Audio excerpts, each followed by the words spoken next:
Hey guys, okay, so let's get started. As you can tell, I'm wearing false nails and they're just temporarily applied to my fingers, so that's why you see these weird little marks there.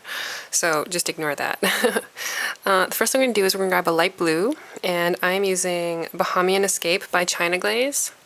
And you're going to want to grab just a piece of cosmetic sponge. And we're going to get the light blue all over just a little bit of the sponge.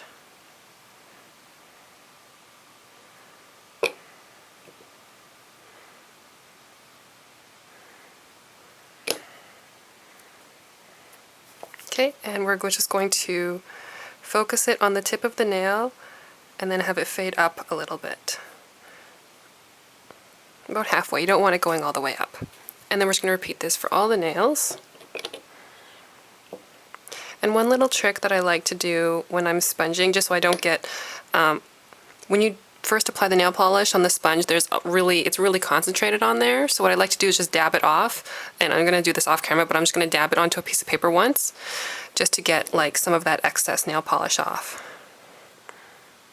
Okay.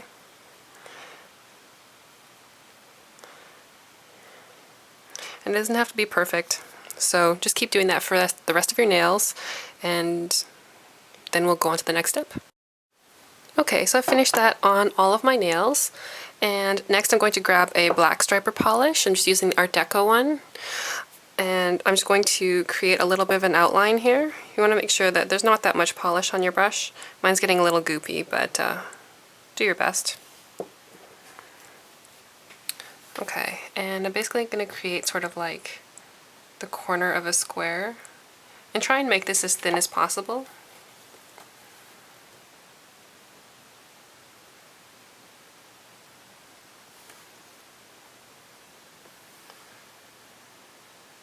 Okay.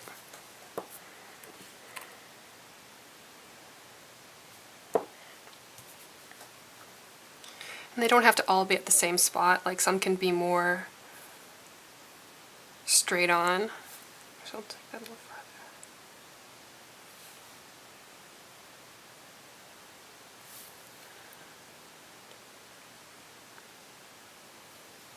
So you want this to end up covering up most of the blue, but you still want to have the blue peeking out from above this line. Because basically anything that's below it on the tip is going to get covered up.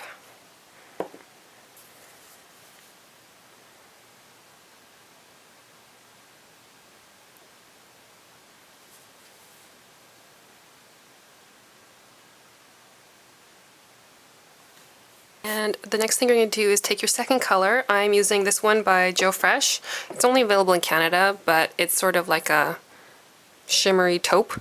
It's called Gunmetal. You can use any colors you guys want. And basically I'm just going to fill in the rest of the tip underneath that black line. And do your best to touch the black line but not go over. And if anything, leave a bit of a space, because we're going to put something in between the black and the gunmetal anyway.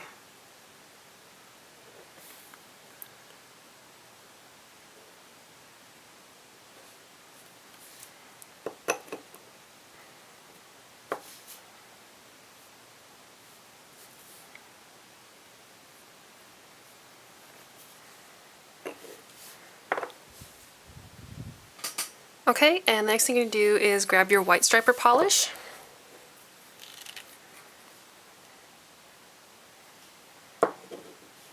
Okay, and you want to draw a line just above that black one. And you want this to be a little thicker.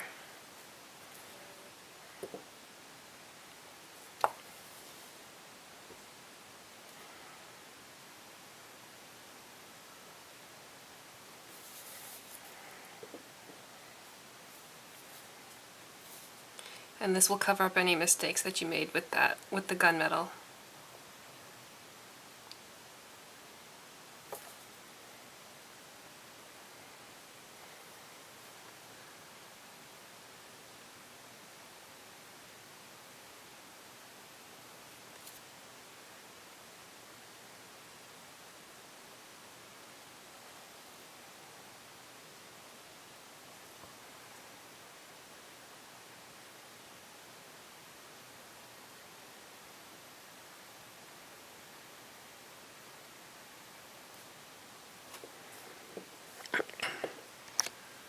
Okay, so we've given that enough time to dry. Primarily I just wanted the gunmetal color to have time to dry because we're going to be painting on top of that again. And I'm going to be grabbing sort of like a metallic-y purple color. This is by Maybelline. It's called Violet Aluminum. And we're going to be doing the same thing, basically taking that shape and painting just the tip part of it. And if you don't get the outline perfect, again, it's not a big deal because we're going to cover it up. So for here, let's say I'll just do like that much.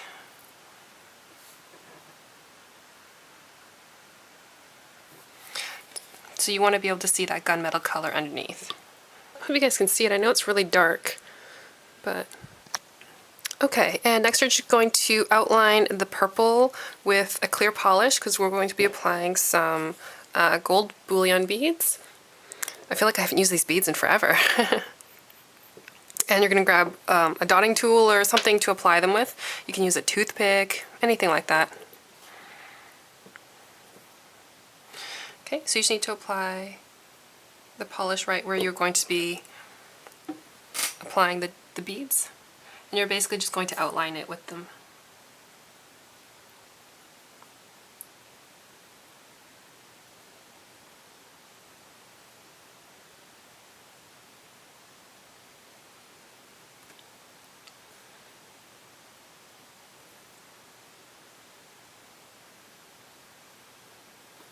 Yeah, and again, you can use this to define the line between the brown and the purple.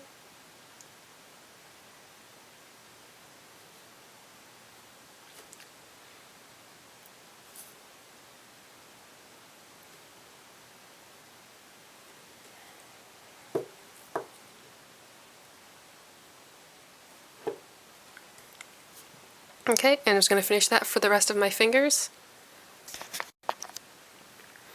Okay, so I've finished applying the beads to the rest of my fingers, and that's what it looks like. And yeah, that's pretty much it. I'm just going to apply a top coat. I'm going to be using Sèche Vite. This is really great, especially when you're using beads, because the brush is really nice and flexible.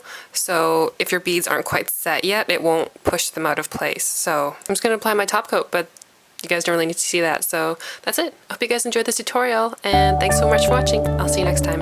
Bye.